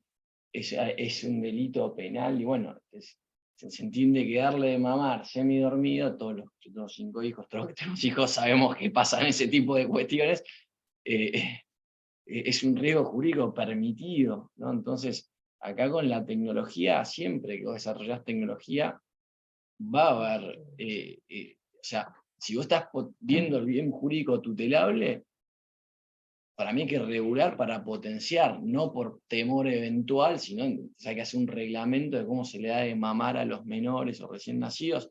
Parecería una injerencia muy grande del Estado, ¿no? Coincido. Básicamente lo que hay que acá es establecer cuál es el ámbito de ese riesgo permitido, y muchas veces ni siquiera necesitas una norma estatal. Hay criterios de adecuación social que establecen, bueno, a ver, eso, de hecho, esto que vos decís, no está en ninguna norma, ni ninguna norma que diga las madres no pueden darle comer a sus hijos estando semidormidas. Pero hay una adecuación social que si sos padre, vas a tener que asumir esas situaciones donde hay un mínimo riesgo, y ese riesgo en algunas ocasiones puede concretarse en un resultado valioso, pero no vas a cargar al padre o a la madre por ese riesgo que es un riesgo permitido. Como pasa con la conducción de automotores, o subirse a un avión. Hay un montón de riesgos que uno asume todos los días cuando sale de su casa, pero son riesgos que se toleran, porque si no la sociedad tendría que volver a lo que era en el año 1637, antes de la Revolución Industrial, ¿no? Todo lo que vino con posterior a la Revolución Industrial es una sociedad de riesgos, así se lo analiza. Entonces, desde ese punto de vista es correcto la limitación de los parámetros de atribución de responsabilidad, ya sea al desarrollador o a la propia compañía, siempre y cuando haya determinadas cosas. Por ejemplo, lo que vos hablabas, que me pareció muy bueno, porque yo lo vi también, que es el tema de la transparencia de los sistemas de inteligencia artificial. O sea, que haya una transparencia, que haya una explicabilidad de cómo son los mecanismos, que haya un diálogo con los usuarios, que haya mecanismos de reducción de riesgo. Porque el riesgo permitido está tolerado, digamos, siempre y cuando el que controla esos riesgos, a quien le incumben esos riesgos, haga algo para reducir esos riesgos. Por más que haya un riesgo residual que existe siempre, ¿no? ¿Y cómo se reducen esos riesgos? Mediante esto que vos mencionabas, de la transparencia de los sistemas, el diálogo con los usuarios, la posibilidad de cierta asistencia en casos en los que el sistema puede fallar, bueno, y demás medidas que puedan permitir para reducir el riesgo de que en un caso concreto se produzca una lesión al bien jurídico. Obviamente, el caso donde más va a caer la responsabilidad por el producto es en los casos en los que hay una obligación de retiro de un determinado sistema porque se detecta que ese sistema genera riesgo muy alto, ¿no? Y esto viene en la doctrina y jurisprudencia penal de hace 1000 años, con el caso del Everspray en Alemania, en el caso del aceite de colza en España. O sea, si un sujeto que fabricó un determinado, o que diseñó en este caso un determinado sistema, es avisado o tiene conocimiento que el sistema genera ese riesgo muy alto que se produzca un resultado, bueno, tiene la obligación de neutralizar eso. En esos casos va a haber hay una posición de garante, lo que se llama posición de garante en derecho penal, donde la omisión ya no va a ser una omisión light que voy a tolerar, que puede ser imprudente, sino que me va a permitir imputar un delito doloso al desarrollador o al fabricante. Y por último están los casos de los que esto voy a ser muy breve, porque ya me pasé de tiempo, de lo que son los crash algorithms, ¿no? O sea, ¿qué es lo que pasa cuando hay situaciones imprevisibles en las cuales el sistema va a tener que tomar una decisión respecto de si lesionar un bien jurídico u otro, ¿no? Entonces, hay un montón de casos en la jurisprudencia y la doctrina. Viene un sujeto con el auto, pero salta un caballo que está suelto en las praderas, entonces para evitar chocar con el caballo y morir probablemente la persona que está dentro del vehículo autónomo, tiene que cruzar de carril y muere no solamente la persona, sino el conductor del auto de frente, o se tiene que tirar a la derecha y hay 2 chicos jugando en la vera de la ruta y mata a los chicos. Entonces ahí empieza a haber toda una colisión de intereses que va a tener que ponderar el propio sistema, como probablemente de forma más intuitiva pondere el sujeto que conduce un vehículo, ¿no? Porque hay una capacidad de reacción mucho menor a la que tiene un sistema. Entonces empiezan a hacerse preguntas que son de muy difícil solución. ¿Qué pasa? Que en los casos en los que hay una vida contra la propiedad, bueno, pareciera que ahí, bueno, la propiedad no puede ser utilizada como una excusa para la protección de la propiedad para dañar una vida, ¿no? Pero si es vida contra vida, ¿son muchas vidas contra una? ¿Es lo mismo o no? ¿Es lo mismo la vida de un niño que la de un anciano de 85 años? Mismo la propia que la de otro. Bueno, ahí empiezan a valer criterios utilitaristas, o sea, se puede priorizar la vida del conductor respecto de la vida de tercero. Bueno, yo claramente un vehículo que no va a priorizar la vida del tripulante no lo voy a comprar, ¿entendés? O sea, una cuestión... Sería el caso en el que el que paga no elige. Exactamente. Se puede priorizar la vida de un científico a la de un obrero, porque eso puede pasar, que si en algún momento un mecanismo de reconocimiento facial que automáticamente vas a saber qué hace esa persona en su vida. Claro, bueno, por eso, pero va por la calle Borges... Vamos a quedar los abogados en esa cala, ¿no? Pero va por la calle Favaloro y un obrero metalúrgico. ¿Puede decidir la máquina, bueno, atropellar al obrero metalúrgico porque lo prefiero vivo a Favaloro que al obrero? ¿No? Son todas cuestiones...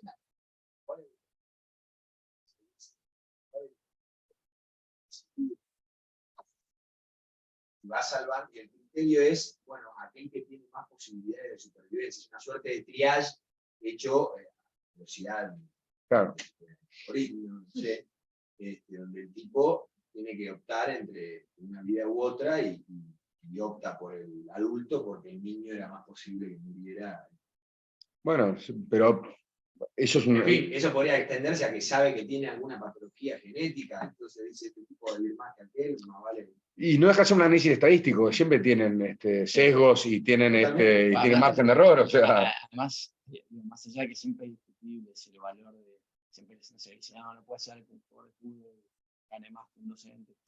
Digo, también estás comparando la situación en ese momento. Por ahí ese docente mañana es Favaloro o ese jugador de fútbol mañana es un premio Nobel de la Paz. O sea, digo...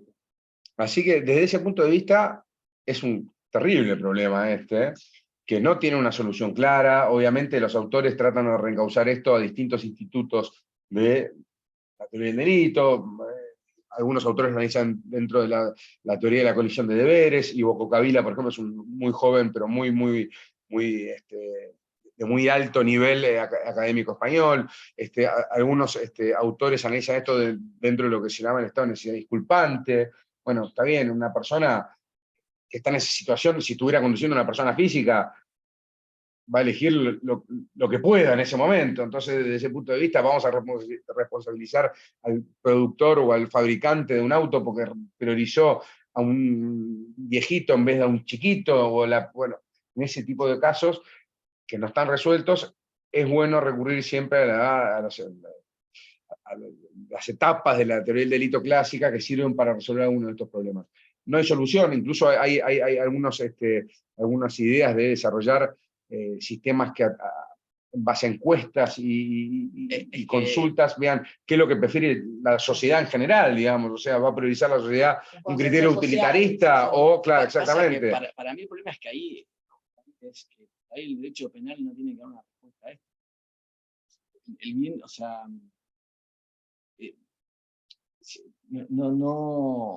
o sea, seguramente elijas lo que elijas, como sos el dueño del auto, vas a tener que pagar por daños, pero en otro fuero. O sea, el derecho penal no está reafirmando ningún bien jurídico al tener que hacer todo ese ejercicio. Bueno, pero en algunos casos puede ser que sea necesario. El caso que decías vos de una persona, un sistema de recursos humanos que no contrata gente de color. Bueno, por ahí Ford hace un algoritmo que termina atropellando más gente de color que gente blanca, por algún motivo, porque decía vos, o por algún motivo de que el tipo es un racista. Entonces, hay que limitar, yo entiendo los casos, hay que limitar, hay que promover el desarrollo tecnológico y limitar la responsabilidad penal. No tiene que haber responsabilidad penal en todos lados, pero hay cierto ámbito de actuación de la responsabilidad penal en algunos casos. En ese punto de vista, es una pregunta abierta, digamos, ¿no? Si vos hiciste el desarrollo, o sea, con la intención de que tal o cual tipo de personas sea propensa a recibir un accidente, para mí es en caso doloso, claro. El tema es cuando no hay un dolo y la transparencia algorítmica te dice, bueno, es una situación no prevista, mientras hablabas, pensaba en el caso de Zully, ¿no? que el propio software que pasó el juzgado ni siquiera contempló, o sea, fue un caso donde la inteligencia humana fue superior a la informática, que dijo, no, vos no consideraste este factor, y si y el vuelo chocaba, si yo pude aterrizar en el Hudson. Entonces, por ahí, digo, el doctor Jacuzzi siempre decía, bueno, el derecho penal no tiene que ser la enfermera de la sociedad, una cosa así. Bueno, es evidente que ese desarrollador está muy lejos del daño generado como para llevarlo al fuero penal. No, coincido. Sí. Salvo que haya obviamente tenido una intención. O sea, tal vez serían solo delitos dolosos. Así todo, aunque no intervenga el derecho penal, el desarrollador se va a tener que hacer esa pregunta. Ah, sí, obvio. ¿A quién salvo Sí, en esa sí, situación? sí.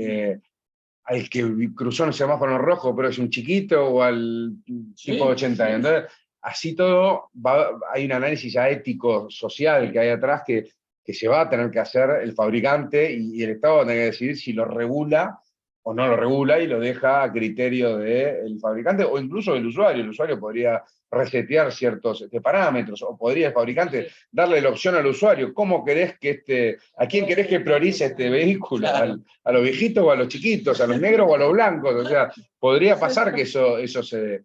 Entonces, desde ese punto de vista, nada, los próximos años creo que nos van a ayudar mucho a ver cómo evoluciona esta situación. Estamos en la prehistoria de todo eso, pero esto va a llegar y vamos a tener que decir qué rol va a jugar el derecho penal en esta o situación. los nuevos delitos.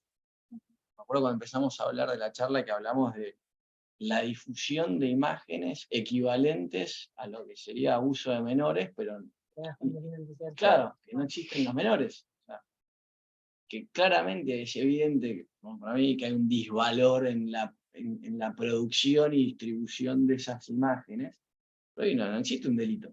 No hay una No, afectación bien jurídico real, tipo no hay un niño, o sea, salvo No, que no, sea no hay como ni- social por fomentarla, claro, pero o sea, capaz es más. me acuerdo del una caso pena. de hace muchísimos años, anterior reforma del Código Civil, que era un caso de unas personas, creo que eran necrófilas, que abusaban como de cadáveres. Claro.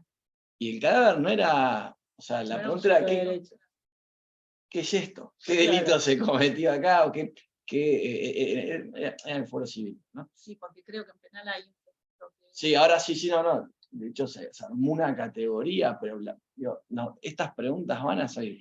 Sí. Bueno, el derecho penal se está metiendo cada vez más en ese tipo de conducta. La negación del holocausto, por ejemplo. Se está metiendo cada vez en cuestiones más ético-sociales. Motivo por el cual podría, por ejemplo, no está previsto así el tipo penal, ¿no? Pero sancionarse la pornografía infantil creada bajo mecanismo de inteligencia artificial. O sea, está bien, está mal, bueno, un poco el termómetro lo marca esto que yo digo, la adecuación social de una determinada conducta, y a veces, en algunos casos, el derecho penal tiene cierta injerencia para moldear los valores de la sociedad, digamos, ¿no? Y ahí tal vez tenga también influencia el tema de si son delitos de acción pública o privada, porque si son delitos de acción pública, tal vez no importa si ese menor no existe o es creado por inteligencia artificial, porque en definitiva es un delito de acción pública que tiende a proteger no a ese menor solamente, sino a la sociedad toda. Tal cual, tal cual. Así que no sé si hay preguntas que... Hacemos, sí, acá, ¿querés decirlas fuerte? Tengo una pregunta.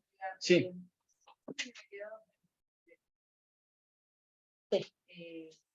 Está bueno tratar de regular a partir de leyes existentes.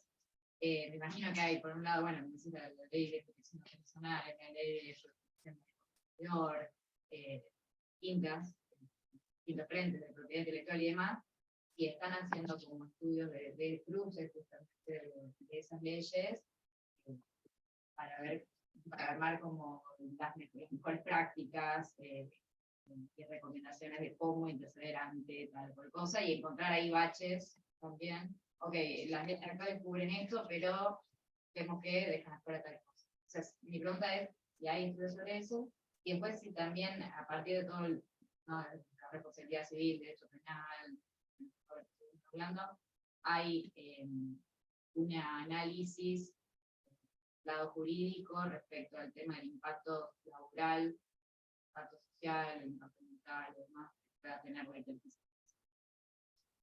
Sobre la interpretación conjunta, yo no estoy al tanto, yo no conozco, pero me parece que sería un buen enfoque también entender, porque claramente la inteligencia artificial, como todo, involucra muchos derechos, ¿no? Sobre la protección de datos y por otro lado la responsabilidad civil, o sea, es como como el derecho en sí, o sea, todos, como que todo el tiempo hay entrecruces de derechos, entonces creo que tiene una buena aproximación entender que tipo, ok, lo que yo tal vez no puedo regular a través de la protección de datos, no puedo guiar desde este lado, lo complemento con la problemática que tenemos de inteligencia artificial, yo creo que sí, y lo otro, o sea, no conozco que haya, pero sí me parece que es una buena idea, o una buena solución, o una buena primera aproximación.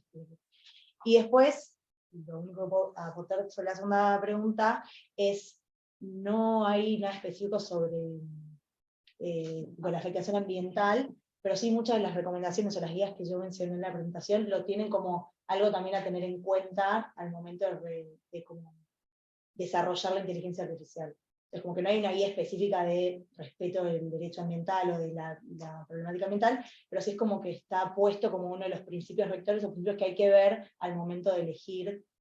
Tal vez eso sí más adelante hacia un mayor desarrollo sobre lineamientos o guías sobre el derecho ambiental.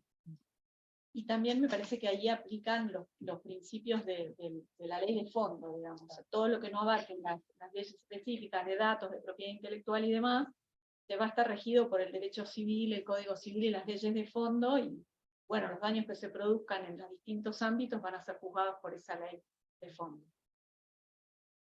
Bueno, no sé si alguno de los participantes virtuales quiere hacer un comentario, no coincidir con alguno de lo que Han se sido dijo. bastante pacientes de Sí, estar hasta yo creo acá. que se hayan quedado todo este tiempo es que la pasamos todos muy bien, es un sentimiento generalizado, pero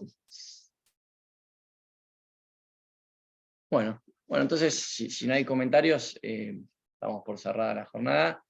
Los invitamos a seguir cerca del colegio, de la comisión. Súmense. La verdad que esta es una actividad, hicimos una de... No, gente que agradece. Doctor Pozo que agradece. Y bueno, es un tema, pero también el próximo evento, por ejemplo, va a ser de cripto.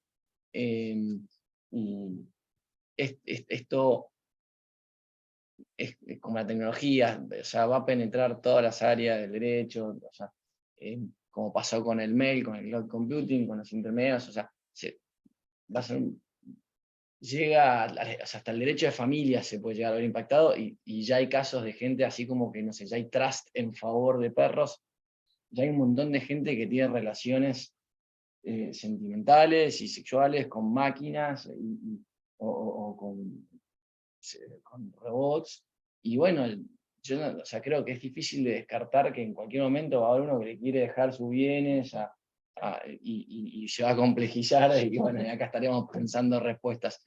Acá hay un comentario, muchos agradecimientos. Gracias Mariano, gracias Pía. Bueno, todos invitados a acercarse y sumarse a la comisión, y esperamos. Muchas gracias. Gracias. Gracias. chao. Gracias a todos. Gracias. Gracias.